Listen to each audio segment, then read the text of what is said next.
मेरे चैनल में आए मुझे सुन रहे सभी श्रोतागणों, इस चैनल में आने के लिए मेरी तरफ से आप सभी को ढेर सारी शुभकामनाएं। और इन्हीं शुभकामनाओं के साथ आज मैं इस चैनल के माध्यम से एक ऐसे चमत्कार को आप लोगों तक पहुंचाने की कोशिश करूंगा जिसको सुनकर और समझकर आज के इस वीडियो से रूबरू होने वाले हैं। दोस्तों, बिना किसी दवा के सिर्फ स्वर विज्ञान के तरीकों को समझकर आप अपने रोगों के निवारण के बारे में जानने वाले हैं। जी हाँ, आपने सही सुना कि बिना किसी दवा के रोगों का निवारण भी हमारी श्वासों के माध्यम से किया जा सकता है।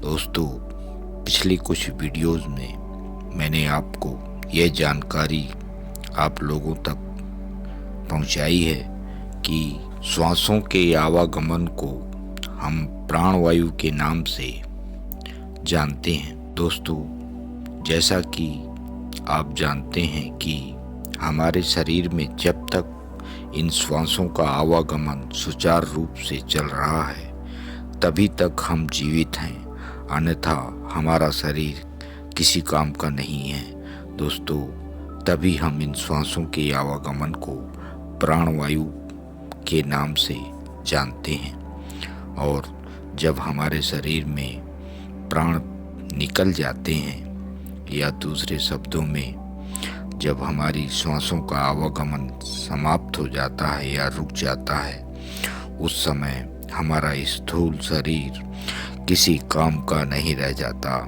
वो एक मिट्टी की भांति तरह का तरह रह जाता है। इन्हीं सब उपर्युक्त बातों को लेकर हमारे ऋषि मुनियों ने इन श्वासों के माध्यम से हमारे जीवन में होने वाले रोगों के निवारण हेतु कुछ तौर तरीके बताए हैं, जिनको यदि हम अपनाते हैं तो निश्चित ही हम अपने रोगों से छुटकारा पा सकते हैं। तो दोस्तों, आज मैं आप लोगों को कुछ रोगों के निवारण स्वर विज्ञान के माध्यम से बताने जा रहा हूँ। जैसे कि नंबर 1, ज्वर अर्थात बुखार। ज्वर की शंका होने पर जिस नासिका से श्वास चलता हो उस नासिका को बंद करने की कोशिश करनी चाहिए।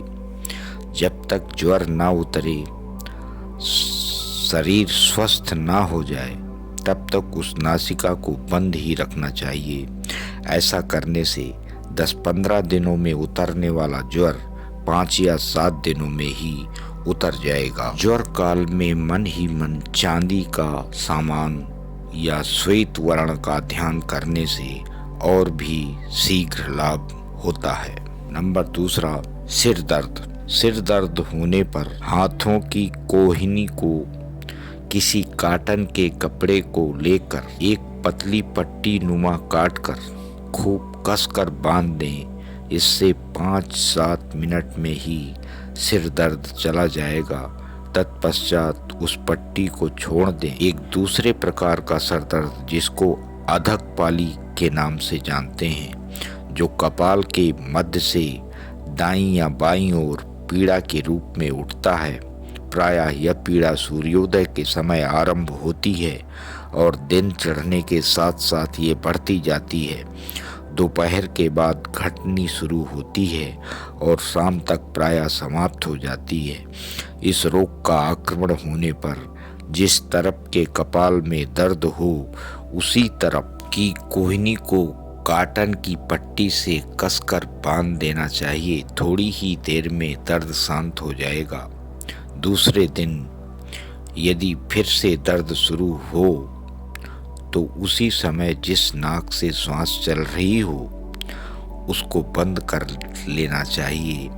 अधकपाली सिर दर्द इस क्रिया के करने से समाप्त हो जाता है। अजीर्ण, भोजन का न पचना। भोजन जलपान लेते समय याद रहे दाहिनी श्वास चलनी चाहिए।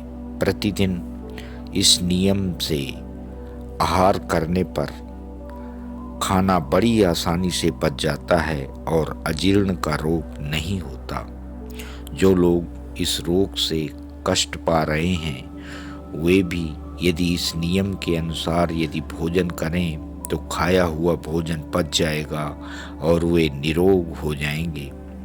भोजन के बाद थोड़ी देर बाईं करवट सोना चाहिए, जिससे आपकी दाहिनी नासिका से श्वास चलनी शुरू हो जाएगी, जिससे भारी से भारी भोजन भी पच जाएगा और आपको अजीर्ण की बीमारी से छुटकारा मिल जाएगा।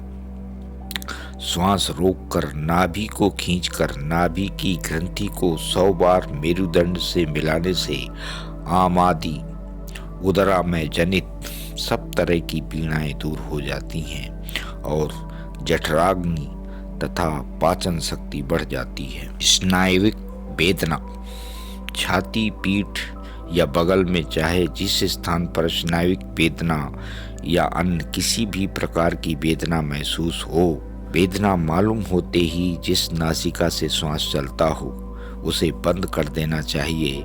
2-4 मिनट बाद निश्चित ही वेदना शांत हो जाएगी। दमा रोग या श्वास रोग, जब दमे का दौरा जोर का हो तब जिस नासिका से श्वास चलता हो उसे बंद करके दूसरी नासिका से चला देना चाहिए।